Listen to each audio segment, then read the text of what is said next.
Alice Marie Johnson was serving a life sentence for nonviolent drug-related offenses. Her clemency petition to President Obama received more than 200,000 signatures. I'm feeling no handcuffs, nothing on me. I'm free to hug my family. Yes. I'm free to live life. And she was able to live life because one of the advocates for her, reality TV star Kim Kardashian West, she went to President Trump in 2018, and President Trump commuted her sentence, and she was released from federal prison. And this morning, Alice Marie Johnson joining us with her new book. It's called After Life, My Journey from Incarceration to Freedom. And welcome to Alice. Thank you for being with us. Oh, thank you for inviting me here. How appropriate that I'm here on Good Day, New York, because this is a good day for me. This is my book launch. Yay! Congratulations. And you have said that already it's showing with the pre-sales that, Yes. that it's #1 on Amazon. It's listed as a bestseller. It's #1 for African American biographies. Wow. For that So, genre. I mean, your journey in here, it's so inspirational. 21 years Yes. in prison. And it wasn't until Kim Kardashian came into your life, really, that Yes. the wheels started turning. Yes, many people had been fighting for years for my release, but when my video caught her attention, she tweeted out, "This is so unfair." That started the ball rolling. She contacted her attorney, Sean Hawley, and the rest is history. You know, I was reading the book last night, and it's fascinating, and your life has had so many ups and downs. Well, let's start with the forward. Forward is written by Kim Kardashian West, and she talked about how she was always kind of intrigued with true crime because her dad, of course, was a lawyer. And when she read about your story, she was just heartbroken, and she said that she basically couldn't stop thinking about it. And she said, "That night I couldn't stop thinking about Alice. Her story haunted me. Imagine spending 2 decades in a prison cell away from family and friends, watching life pass you by out of a window that never opens." I thought it just kind of said it all. Did you? Yes, and Kim wrote that herself. No writer helped her do it.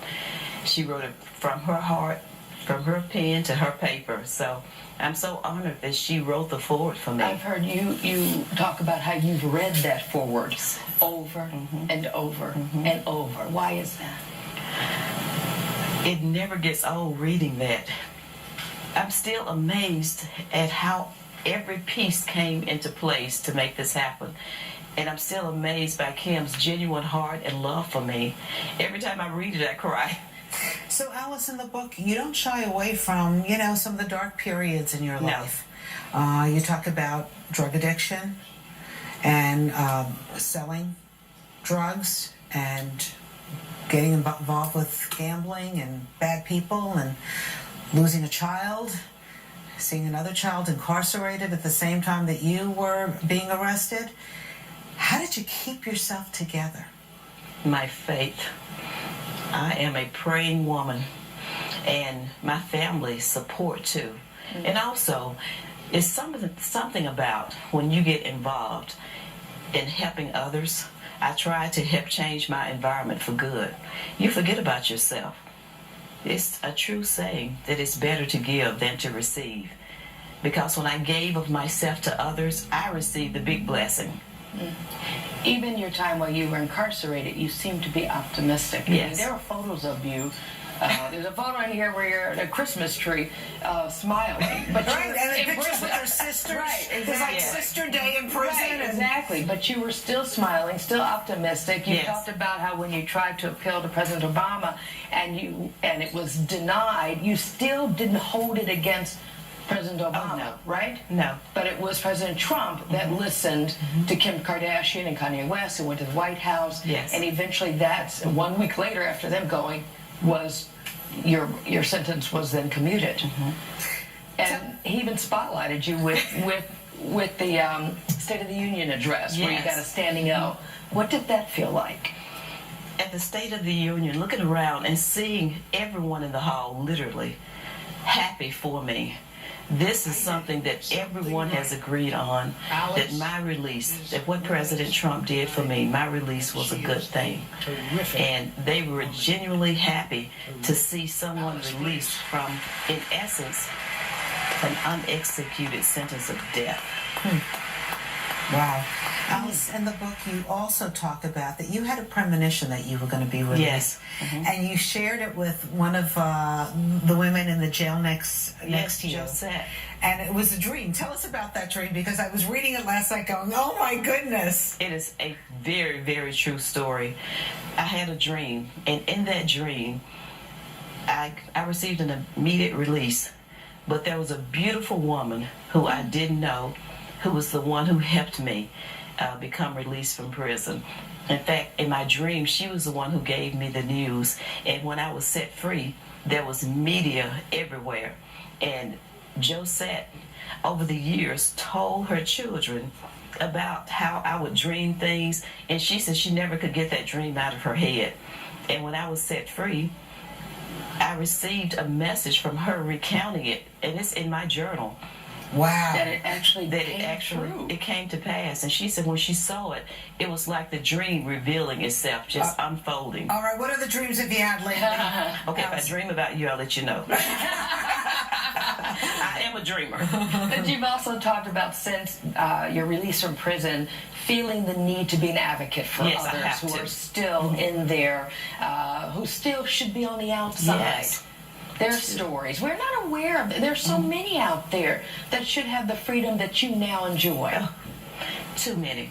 And that is the reason that I have been fighting so hard for criminal justice reform, because I can never forget the faces of the women who I left behind. I cannot forget them, how they were crying and celebrating my release and begging me, Miss Alice, please don't forget about us. And I can't, because as I told them in a letter to them that I wrote before I was released, in case I didn't get a chance to tell them goodbye, all the things that were going on, I wanted them to hear my voice.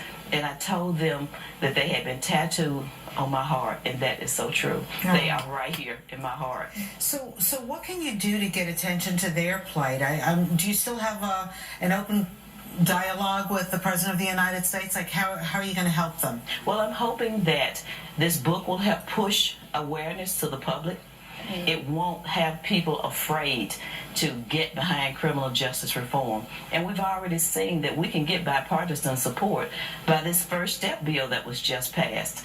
So my book, I'm hoping, will magnify it everywhere I go. I think my face reminds people that these are not just numbers. These are human beings. Right.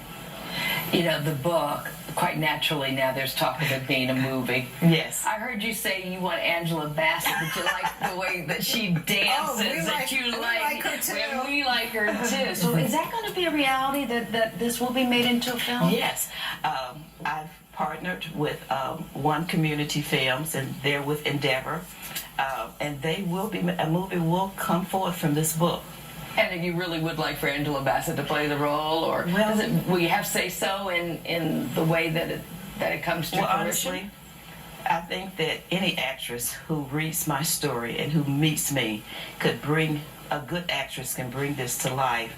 I praise dance when I was in prison. I've always loved dance, and that was one of the things that I did. I choreographed dance for praise dancing. So Angela Bassett can really dance. That's why I said that I love Angela Bassett. There's so many good actresses out there, though, that I know could really tear this part up, and I'm going to be right there with them, making sure that they know me, and that I'm portrayed.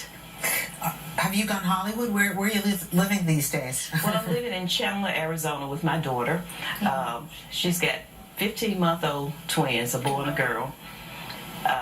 That must be so nice to be reunited with your family. It's so nice, but those twins are something else. I'm telling you right now. You don't wish you were back in the big house, do you, with those kids? No, but those kids are something else. What was the biggest change when you got out of the time had gone by in the world? Technology. technology. When I went in, there was no internet, no Facebook, no Twitter, no Snapchat, no Instagram. There was absolutely nothing. So coming into this new world is almost like stepping off into a new planet, a new country that I didn't even recognize. But I've adjusted pretty well. I was laughing watching all of the people walk around with these phones looking down. I said, what in the world? Now I'm doing the same thing. You adjusted pretty quickly. I adjusted pretty quickly, and I love taking pictures on my phone. Oh, well, we're going to take a picture with you in the break. Yes. Alice Marie Johnson, congratulations. Hot off the presses. My Journey from Incarceration to Freedom, Afterlife, it's called. It really is a compelling book. I think that you'll enjoy reading it and supporting Beautifully Alice. done. All the best Have to you. on.